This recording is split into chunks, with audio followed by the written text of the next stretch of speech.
이 시간 하나님 말씀 보도록 하죠. 하나님 말씀은 창세기 14장 13절에서 24절의 말씀입니다.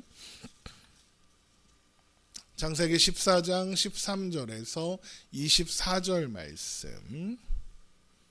창세기 14장 13절에서 24절 말씀. 우리 천천히 함께 읽겠습니다. 도망한 자가 와서 히브리 사람 아브람에게 알리니 그때 아브람이 아모리 족속 마므레의 상수리 숲을 근처에 거주하였더라. 마므레는 에스골의 형제요 또 야넬의 형제라. 이들은 아브람과 동맹한 사람들이더라. 아브람이 그의 조카가 사로잡혔음을 듣고 집에서 길리고 훈련된 자 318명을 거느리고 단까지 쫓아가서 그와 그의 가신들이 나뉘어 밤에 그들을 쳐부수고 다메섹 연편 호바까지 쫓아가 모든 빼앗겼던 재물과 자기의 조카 롯과 그의 재물과 또 부녀와 친척을 다 찾아왔더라. 아브람이 그돌라오멜과 그와 함께한 왕들을 쳐부수고 돌아올 때에 소돔 왕이 사회 골짜기 곧 왕의 골짜기로 나와 그를 영접하였고 살렘 왕 멜기세덱이 떡과 포도주를 가지고 나왔으니 그는 지극히 높으신 하나님의 제사장이었더라.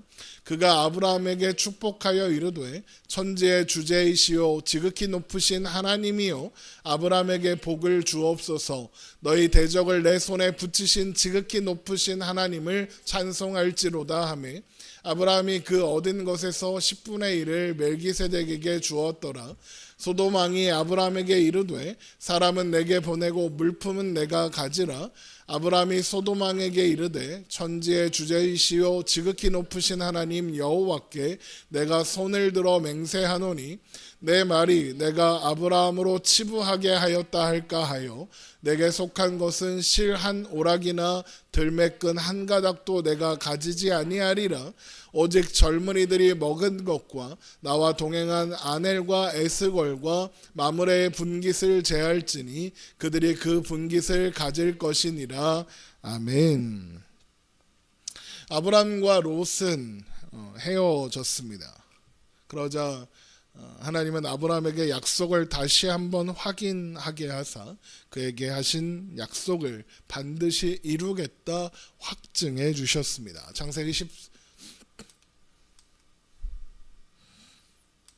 창세기 13장 14절입니다. 롯이 아브람을 떠난 후에 여호와께서 아브람에게 이르시되 너는 눈을 들어 너 있는 곳에서 북쪽과 남쪽 그리고 동쪽과 서쪽을 바라보라. 보이는 땅을 내가 너와 내 자손에게 주리니 영원히 이르리라. 내가 내 자손의 땅에 티끌 같게 하리니 사람이 땅에 티끌을 능히 셀 수 있을진데 내 자손도 세리라. 너는 이러라 그 땅을 종과 횡으로 두루 다녀보라. 내가 그것을 내게 주리라입니다. 하나님께서 이런 롯과 헤어진 아브라함에게 하나님께서 이런 말씀을 하시는 이유는 하나님께서 불안한 아브라함의 마음을 아셨다는 의미입니다. 하나님은 우리를 아십니다. 나보다 나를 더 잘 아십니다. 당연히 우리의 불안과 두려움도 아십니다. 하나님은 우리의 그런 불안과 두려움에 대해서 못났다고 질책하거나 왜 그렇게 믿음이 없다고 혼내지 않으십니다. 대신 긍휼히 여기시고 평안을 주시기 원하십니다. 시편 103편을 보면 이런 말씀이 있습니다. 아버지가 자식을 긍휼히 여김같이 여호와께서는 자기를 경외하는 자를 긍휼히 여기시나니 이는 그가 우리의 체질을 아시며 우리가 단지 먼지뿐임을 기억하심이로다입니다. 하나님은 우리의 한계를 정확히 아시는 분입니다. 우리의 연약함을 아십니다. 그래서 우리를 불쌍히 여기시고 긍휼히 여기십니다. 히브리서 4장 15절은 하나님이 우리의 연약함을 공감하신다라고까지 표현하고 있습니다. 히브리서 4장 15절입니다. 우리에게 있는 대제사장은 우리의 연약함을 동정하지 못하실 이가 아니요 모든 일에 우리와 똑같이 시험을 받으신 이로되 죄는 없으시니라 입니다. 우리의 연약함을 동정하지 못하실 이가 아니요라고 할 때 동정하다라는 단어는 헬라어 심파테오 라는 단어를 번역한 것인데 뭐뭐와 함께라는 의미의 쉼이란 단어와 느끼다, 고통을 겪다라는 의미의 파테오의 합성어입니다.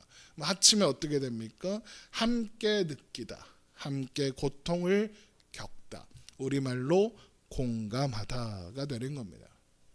그런데 우리의 무엇을 공감하신답니까? 우리의 연약함을 공감하신답니다. 어떻게 하나님이신 예수님께서 우리를 공감하실 수 있을까요? 하나님은 우리를 어떻게 공감하실 수 있을까요? 신과 인간의 엄청난 격차를 가지고 있고 우리는 먼지뿐인 존재이고 하나님은 하나님이신데요. 하나님께서 우리를 공감하실 수 있는 것은 예수님께서, 하나님이신 예수님께서 그 모든 일들을 직접 겪으셨기 때문입니다. 인간이 느끼는 모든 감정과 한계를 몸소 느끼셨습니다. 배고픔, 피곤함, 슬픔, 눈물, 아픔, 배신감, 죽음의 공포까지 인간이 느끼는 모든 감정과 한계를 직접 겪으셨습니다.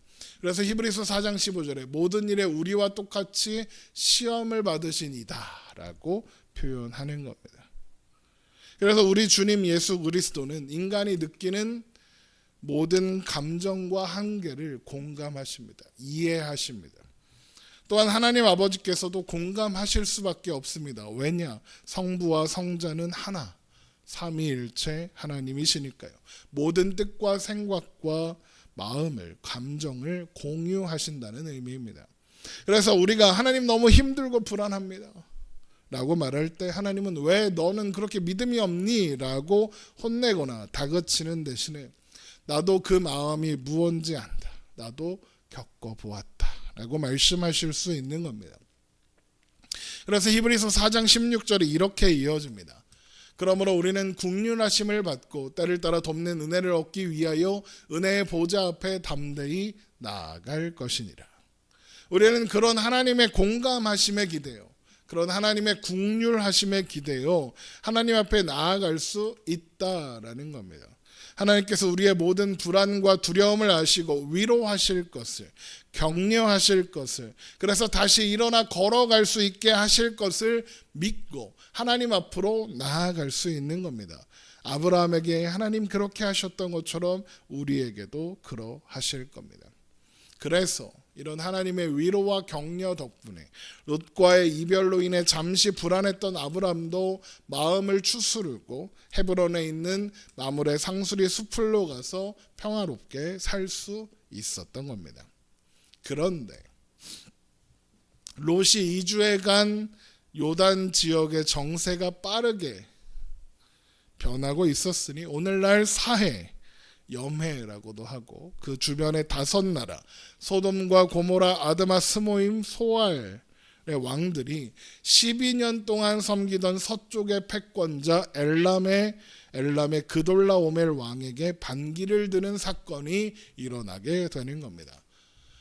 창세기 14장 1절입니다. 당시에 시날 왕 아므라벨과 엘라살 왕 아리옥과 엘람 왕 그돌라오멜과 고임 왕 디달이 소돔 왕 베라와 고모라 왕 비르사와 아드마 왕 시납과 스보임 왕 세메멜과 벨라 왕 곧 소알 왕과 싸우니라.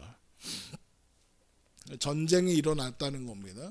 이들이 다 시딤 골짜기 곧 지금의 염해에 모였더라. 이들이 12년 동안 그돌라오멜을 섬기다가 제13년에 배반한지라입니다. 지도를 한번 보겠습니다. 지도가 좀 작아 보일 텐데 지금 여기 빨간색으로 표시된 데에 모여 있는 겁니다. 여기 모여서 가나안 동쪽 사해 남부 도시의 동남부 도시의 국가들이, 도시 국가들의 왕들이 연합하여 시날과 엘라사, 엘람 지역, 그러니까 옛 바벨론 지역, 요 북부, 요 위에 이제 있는 오늘날의 이란, 시리아 뭐 이런 동네인데 그 바벨론 지역의 왕들에게 반기를 들었다라는 겁니다. 당시에 시날 왕 아므라멜과 엘라살 왕 아리옥과 엘람 왕 그돌라오멜과 고임 왕 디달이 이렇게 되어 있습니다. 창세기 14장 1절에 언급되는 시날, 엘라살, 엘라방, 엘람, 고임은 성경에 등장하는 아수르와 바벨론이 있었던 지역의 고대 도시 국가들입니다. 오늘날의 시리아, 이라크, 터키, 이란 그 전체 지역을 가리키는 겁니다. 그러니까 고대 메소포타미아 문명의 중심지에 형성되어 있었던 고대 왕국들이었다, 이렇게 생각하면 됩니다. 아마도 그들은 오늘날의 사해, 그러니까 팔레스타인, 창세기 14장의 표현으로 하면 여매 지역의 국가들까지 영향력을, 가나안 땅, 그 메소포타미아까지 영향력을 미치고 있었던 것 같습니다. 그리고 그 영향력은 12년 동안 계속되었습니다. 아마도 조공을 12년 동안 계속 바쳤다라는 의미입니다. 그런데 13년 되던 해, 사해 인근의 국가들이 반란을 일으키게 되는 겁니다. 왜 반기를 들었겠습니까? 우리도 클 만큼 컸다 이겁니다. 해볼만 하다라고 생각했을 겁니다. 그래서 이런 서쪽 왕들의 배신을 알게 된 그돌라오멜이 자신을 따르는 동쪽의 세 왕, 시날, 엘라살, 고임의 왕들과 함께 이 서쪽의 왕들을 평정하기 위해서 전쟁을 일으키게 되는데, 그 결과 어떻게 되느냐? 서쪽 왕들이 일방적으로 깨집니다. 창세기 14장 5절. 제14년에 그돌라오멜과 그와 함께한 왕들이 나와서 아스드도 가르나임에서 르바 족속을 함에서 수스 족속을 사회 기랴다임에서 엠 족속을 치고 호리 족속을 그 산 세일에서 쳐서 광야 근방 엘바란까지 이르렀으며, 그들을 돌이켜 엠미스밭 곧 가데스에 이르러 아멜렉 족속의 온 땅과 하사손 다말에 사는 아모리 족속을 친지라입니다. 지도를 보면 이 소돔과 고모라, 이 벨라, 아드라, 스보의 이 다섯 나라만 연합해서 반기를 든 게 아니라 인근의 부족 국가들도 다 연합을 해서, 그러니까 다 그돌라오멜의 영향 아래 있던 나라들이라는 거죠. 다 반기를 들어서 싸웠던 겁니다. 그런데 어떻게 됩니까? 이게 이제 여기 녹색으로 된 게 그돌라오멜의 진격 방향인데, 치고 내려와서 다 치고 여기서 끝난 겁니다. 이해되십니까? 다 쳤습니다. 계속 이기면서 내려가는 겁니다. 결국 밀리던 서쪽 왕들이 시딤 골짜기, 여기 시딤 골짜기로 표시되어 있죠. 여기에서 최후의 결전을 준비했지만 대패하고, 그렇게 결국 이 전쟁의 결과는 서쪽 왕들의 대패로 끝나게 되는 겁니다. 그 결과로 소돔과 고모라 왕은 산으로 도망쳤고, 그쪽에 거주하던 모든 사람들이 모든 재물과 양식을 빼앗겼을 뿐만 아니라 포로가 되어 잡혀가게 된 거죠. 창세기 14장 8절. 소돔 왕과 고모라 왕과 아드마 왕과 스보임 왕과 벨라 곧 소알 왕이 나와서 시딤 골짜기에서 그들과 전쟁을 하기 위하여 진을 쳤더니, 엘람 왕 그돌라오멜과 고임 왕 디달과 시날 왕 아므라벨과 엘라살 왕 아리옥 네 왕이 곧 그 다섯 왕과 맞서니라. 시딤 골짜기에는 역청구더기가 많은지라 소돔 왕과 고모라 왕이 달아날 때에 그들이 거기 빠지고 그 나머지는 산으로 도망하매, 내 왕이 소돔과 고모라의 모든 재물과 양식을 빼앗아가고 소돔에 거주하는 아브라함의 조카 롯도 사로잡고 그 재물까지 노력하여 갔더라 합니다. 그리고 이런 전쟁의 소용돌이에서 소돔으로 이주했던 아브라함의 조카 롯도 휘말리게 된 거죠. 그래서 잡혀가게 된 겁니다. 그런데 얼마 뒤 전쟁이 일어났다는 것,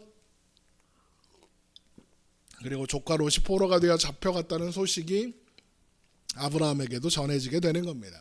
창세기 14장 18절입니다. 도망한 자가 와서 히브리 사람 아브라함에게 알리니, 그때 아브라함이 아모리 족속 마므레 상수리 숲을 근처에 거주하였더라. 마므레는 에스골의 형제요 또 아넬의 형제라. 이들은 아브라함과 동맹한 사람들이었더라. 지도를 또 보세요. 지도를 보면 이 초록색 이동 경로라고 했잖아요. 여기 시딤 골짜기에서 다 물리치고 이제 이 경로로, 그러니까 요단강 서쪽에 있는 경로로 아브라함이 있는 동네를 통해서 다시 돌아가는 겁니다. 어떻게 모르겠습니까? 그러면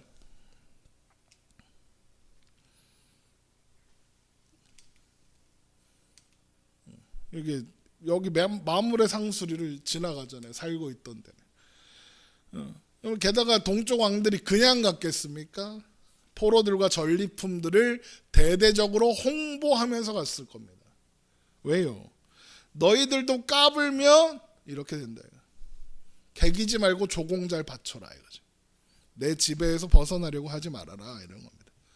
아직 제대로 된 도시국가조차 없었던 요단강 서쪽 지역의 가나안에 살고 있는 족속들에게 보여주는 거예요. 너희들도 개기면 이렇게 된다 이거죠.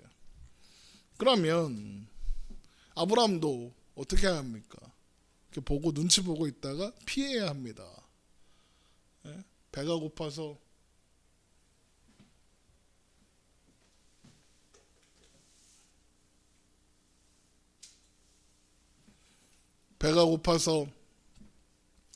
애굽으로 도망갔고 사람들 애굽 왕이 무서워서 마누라를 팔아먹었던 아브라함이라면 숨지고 있어야죠. 지나갈 때까지. 그런데 아브라함이 어떻게 하느냐?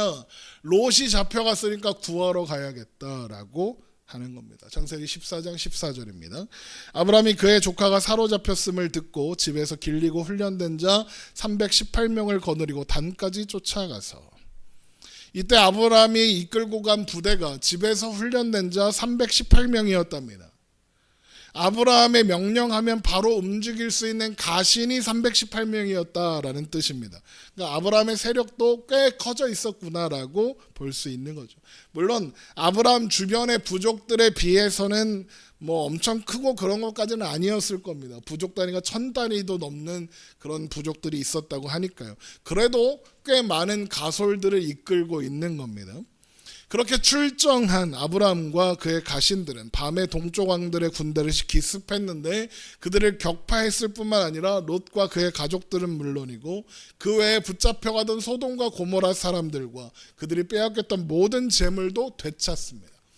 창세기 14장 15절입니다. 그와 그의 가신들이 나뉘어 밤에 그들을 쳐부수고 다메섹 왼편 호박까지 쫓아가 모든 빼앗겼던 재물과 자기의 조카 롯과 그의 재물과 또 부녀와 친척을 다 찾아왔더라입니다. 심지어 창세기 14장 15절에 보니까 야간 기습 작전만 한 게 아니라 다메섹 왼편 호박까지, 그러니까 적들의 근거지 근처까지 추격을 해서 다 때려 부수고 다 찾아온 겁니다. 심지어 보세요. 그와 그의 가신들이 나뉘어서 두 대로 공격한 겁니다. 대단한 성공을 거둔 거죠. 성공적인 작전을 한 겁니다. 그런데 이거 이상합니다. 뭐가 이상할까요? 물론 이렇게 결과만 보면 아브라함의 구출 작전은 아주 성공적이었고 잘한 일처럼 보입니다. 그런데 이런 아브라함의 작전은, 구출 작전은 매우 무모하고 어리석습니다.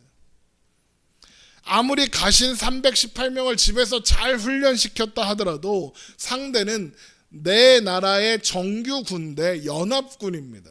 아무리 상대가 이제 승전하고 돌아가고 있어서 기강해져 있고 약간 풀어져 있었다고 해도 상대가 안 되는 인원일 뿐만 아니라 무기나 전쟁 수행 능력에 있어서도 상당히 차이 납니다. 아브라함이 뭐 318명을 무슨 특공대처럼 훈련시켰겠습니까? 무슨 해병대처럼 막 굴리고 막 그랬겠습니까? 걔네들이 군인입니까? 아니요, 목자입니다. 전투에 적합한 인원이 아니라는 거죠. 잘해야 양이나 염소를 해치려고 오는 들짐승을 쫓아낼 수 있는 정도의 전투력만 있는 겁니다. 그런데 정규군을 상대로 전투를 벌인 겁니다. 무기가 뭐가 있겠습니까? 털 깎는 칼이나 있겠지. 야, 이건 상대가 탱크를 몰고 오는데 그 앞에 식칼 한 자루 들고 맞짱 떠 하는 겁니다. 말도 안 되는 거예요. 그러면 아브라함은 이런 전력의 차이를 몰랐겠습니까? 그럴 리가 없죠. 당연히 알았을 거고 당연히 싸움이 되지 않는다는 것도 알았을 겁니다. 그런데도 아브라함은 318명을 데리고 롯을 구하겠다고 나선 겁니다. 물론 아브라함이 목숨을 걸고 롯을 구해야 할 만큼, 그렇게 생각할 만큼 롯을 소중하게 여기고 있었구나, 이런 의미도 있겠죠. 하지만 아브라함이 어떤 사람입니까? 불과 얼마 전 자신의 안전을 위해서 마누라도 팔아먹었던 사람입니다. 그랬던 아브라함이 이런 용기를 낸 것은 엄청난 일입니다. 그러면 아브라함은 어떻게 되지 않는 싸움이 뻔한데도 이런 용기를 내고 이런 일을 벌일 수 있었을까요? 그리고 아브라함은 어떻게 그 되지 않는 싸움에서 또 승리할 수 있었던 걸까요? 먼저 아브라함이 용기를 낼 수 있었던 이유는 뭡니까? 애굽에 갔다 왔거든요. 애굽에서 무슨 일이 있었습니까? 애굽은 명실상부 강대국입니다. 지금 여기 나오는 뭐 그돌라오멜부터 소돔 왕이니 뭐 이런 사람들 다 무슨 왕인 것처럼 돼 있지만 도시국가입니다. 도시국가예요. 제국을 이루지 못했어요. 애굽은 제국이에요. 그런 나라의 왕이 하나님 앞에서 꼼짝도 못하고 벌벌 겼어요. 그리고 그렇게 만드신 하나님께서 아브라함과 함께 하겠다고 약속하셨어요. 그러니 애굽에 비하면 강대국도 아니에요. 그냥 아브라함의 눈에는 소돔 고모라 왕하고 다를 바 없어요. 그돌라오멜 왕이나 이런 애들이랑. 동쪽 나라 군대가 애굽을 보다가 보니까 뭐야 저것들은, 이렇게 된 거예요. 만만해 보이는 거예요. 또한 그래서 아브라함이 이 전쟁에서 승리할 수 있었던 겁니다. 어떻게 해요? 아브라함과 그의 가신들이 잘 싸웠겠습니까? 그럴 리가 없습니다. 하지만 이겼습니다. 그렇게 된 이유는 하나님께서 아브라함의 믿음대로 행하셨기 때문인 겁니다. 그래서 아브라함과 그의 가신들이 밤에 공격했다는 것 외에 어떻게 싸웠는지, 어떻게 승리했는지 안 써 있습니다. 창세기 14장 14절을 보세요. 아브라함이 그의 조카가 사로잡혔음을 듣고 집에서 길리고 훈련된 자 318명을 거느리고 단까지 쫓아가서 그와 그의 가신들이 나뉘어 밤에 그들을 쳐부수고 담에서 왼편 호박까지 쫓아가 모든 빼앗겼던 재물과 자기의 조카 롯과 그의 재물과 또 부녀와 친척을 다 찾아왔더라 합니다. 쳐부수고 쫓아갔다. 아브라함이 어떻게 싸웠는지 안 써 있어요. 왜 없냐? 이 싸움은 아브라함의 싸움이 아니었기 때문이에요. 아브라함이 롯을 구하기로 마음 먹는 순간, 그러니까 아브라함이 롯을 선대하기로 선택한 순간, 이제 롯을 구하는 책임은 아브라함이 아니라 하나님께로 간 거예요. 이게 무슨 말이냐? 창세기 12장 3절을 보면 너를 축복하는 자에게는 내가 복을 내리고 너를 저주하는 자에게는 내가 저주하리니 땅의 모든 족속이 너로 말미암아 복을 얻을 것이라 하신지라 하셨거든요. 아브라함은 롯이 포로가 되었다는 소식을 듣자마자 그걸 자신의 일로 인식했고 행동에 나섰어요. 그렇다는 말은 롯을 건드린 건 곧 아브라함을 건드린 거나 마찬가지인 거죠. 그런데 하나님이 뭐라고 하셨어요? 너를 축복하는 자에게는 내가 복을 내리고 너를 저주하는 자에게는 내가 저주하겠다 그러셨잖아요. 그런데 아브라함이 롯을 자기 일처럼 생각했어요. 그러면 하나님은 어떻게 하시겠어요? 그걸 아브라함의 일로 하시는 거죠. 롯을 건드렸다, 그건 곧 아브라함을 건드린 거고, 아브라함을 건드렸다는 건 곧 하나님을 건드린 거예요. 그러니까 이제 롯을 구하는 건 아브라함의 일이 아니라 누구의 일이에요? 하나님의 일이에요. 그러니까 하나님께서 이 말도 안 되는 전쟁에서 아브라함이 승리하게 하시는 거죠. 당연히 아브라함도 이게 자기 힘으로 이긴 게 아니라는 걸 알아요. 그래서 살렘의 왕이요 지극히 높으신 하나님의 제사장인 멜기세덱이 와서 아브라함을 축복하면서 천지의 주제이시오 지극히 높으신 하나님이여 아브라함에게 복을 주옵소서 너희 대적을 내 손에 붙이신 지극히 높으신 하나님을 찬송할지로다 라고 하니까 적에게 빼앗은 것의 10분의 1 그러니까 11조를 멜기세덱한테 바쳐요. 이게 무슨 말이에요? 내가 한 게 아니다 라는 거예요. 창세기 14장 17절. 아브라함이 그돌라오멜과 그와 함께한 왕들을 쳐부수고 돌아올 때에 소돔 왕이 사회 골짜기 곧 왕의 골짜기로 나와 그를 영접하였고 살렘 왕 멜기세덱의 떡과 포도주를 가지고 나왔으니 그는 지극히 높으신 하나님의 제사장이었더라. 그가 아브라함에게 축복하여 이르되 천지의 주제이시오 지극히 높으신 하나님이요 아브라함에게 복을 주옵소서 너희 대적을 내 손에 붙이신 지극히 높으신 하나님을 찬송할지로다 하매 아브라함이 그 얻은 것에서 10분의 1을 멜기세덱에게 주었더라. 아브라함이 11조를 드렸다. 이 말은 무슨 뜻입니까? 아브라함이 멜기세덱이 선포한 너희 대적을 내 손에 붙이신 지극히 높으신 하나님을 찬송하라 라는 말에 아브라함도 전적으로 동의했다는 의미예요. 여기에 등장하는 멜기세덱은 되게 신비로운 사람이에요. 여기만 등장하고 없어요, 이야기가. 그래서 히브리서 7장을 가면 멜기세덱이 예수님을 상징하는 존재다라고 설명을 해요. 심지어 어떤 성경학자들은 멜기세덱이 예수님이 인간의 모습을 입고 잠시 구약에 나타난 거다라고 설명하기도 하는데 뭐 그렇게까지는 좀 그럴 것 같고, 실존했던 인물이에요, 멜기세덱은. 어쨌든 예수님의 예표다라고 보는 건 맞아요. 멜기세덱의 정체에 대해서 신비로운 부분이 있고 하니까요. 그에 대한 설명은 히브리서 7장을 설교할 때, 언제 알게 될지 모르지만 히브리서 7장을 설교하게 될 때 자세히 살펴볼 겁니다. 하지만 그가 왜 등장했는지는 그의 행동과 말을 통해서 알 수 있어요. 아브라함에게 지금 일어난 모든 일이 하나님께서 행하신 일이라는 것을 아브라함에게 명확하게 가르쳐 주시기 위해서예요. 멜기세덱이 등장하는 부분을 다시 한번 읽어보죠. 창세기 14장 18절, 살레망 멜기세덱이 떡과 포도주를 가지고 나왔으니 그는 지극히 높으신 하나님의 제사장이었더라. 그가 아브라함에게 축복하여 이르되 천지의 주제이시오 지극히 높으신 하나님이여 아브라함에게 복을 주옵소서. 너희 대적을 내 손에 붙이신 지극히 높으신 하나님을 찬송하리로다 하며 아브라함이 그 얻은 것에서 10분의 1을 멜기세덱에게 주었더라입니다. 지금 멜기세덱이 아브라함아 네가 참 잘 싸웠다 칭찬하지 않아요. 아브라함을 통해 일하신 하나님을 찬송하고 있죠. 그러니까 아브라함은 멜기세덱의 이 말을 통해서 다시 한번 하나님이 얼마나 자신을 편드시는지, 아브라함과 함께 하시는지를 멜기세덱의 말을 통해 확인하는 거예요. 그래서 11조를 드리게 되는 거죠. 11조는 10분의 1은 하나님 거 나머지는 내 거 이거 아니거든요. 11조에 담긴 기본적인 의미는 이 모든 것이 다 하나님 겁니다. 하나님이 이루신 겁니다. 하나님이 이루지 않으셨다면 나는 이 모든 것을 얻을 수 없었을 겁니다. 그것을 하나님이 나에게 주셨습니다 라는 것을 내가 알고 있고 인정하며 고백합니다라는 의미로 드리는 게 11조거든요. 그러니까 아브라함이 11조를 드리는 건 지금 일어난 모든 일이 내가 한 일의 결과가 아니라 하나님이 행하신 일의 결과라는 것을 고백하는 거예요. 또한 그래서 소돔 왕이 빼앗은 모든 물건을 아브라함에게 가져라 그러는데 됐다 그러는 거예요. 창세기 14장 21절, 소돔 왕이 아브라함에게 이르되 사람은 내게 보내고 물품은 내가 가지라. 아브라함이 소돔 왕에게 이르되 천지의 주제시오 지극히 높으신 하나님 여호와께 내가 손을 들어 맹세하노니. 지금 멜기세덱이 했던 말을 그대로 반복하고 있죠. 아브라함이 그걸 고백하고 있는 거예요. 내 말이 내가 아브라함으로 치부하게 하였다 할까하여 내게 속한 것은 실 한 오락이나 들매끈 한 가닥도 내가 가지지 아니하리라. 오직 젊은이들이 먹은 것과 나와 동행한 아넬과 에스골과 마므레의 분깃을 제할지니 그들이 그 분깃을 가질 것이니라.